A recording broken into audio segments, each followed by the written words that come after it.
Hello guys, so subukan nating tumawag sa BDO ngayon.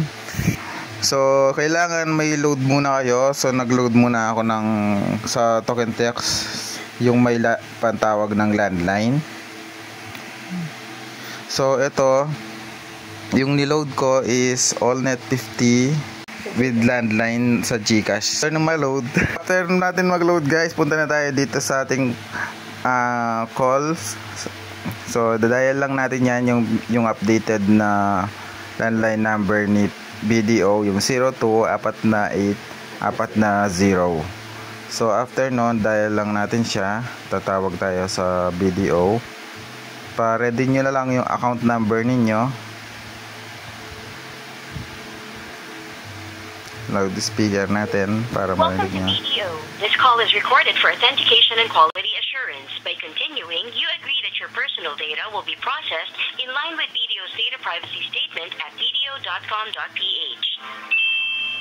For lost or stolen cards, reports of fraud and unauthorized transactions, press 1. For credit card, press 2.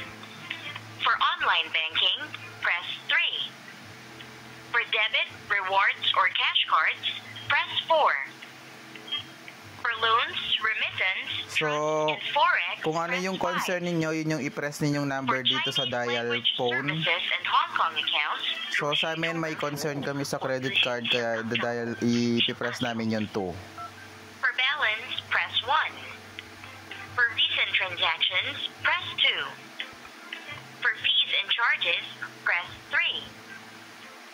For installment programs, press 4. For application status, press 5. For activation, press 6. For statement of account, press 7. For other services, press 8. So press 8 for other services. For replacement requests or delivery status, press 1. For travel advisory, press 2. For card lock, press 3. For points balance, press 4.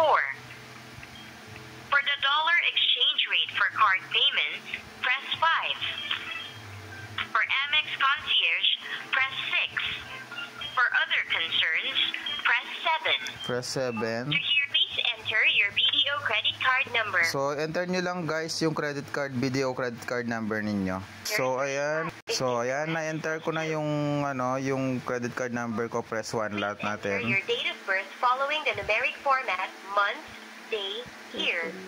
For example, if your date of birth is June 7, 1980, please enter 060780. So enter ko lang yung birthday ko. So na-enter ko na yung birthday ko. Press 1 kasi correct siya. Please wait, we are processing your request. Please enter the 6-digit one-time PIN we sent So to your one-time registered PIN mobile naman, number.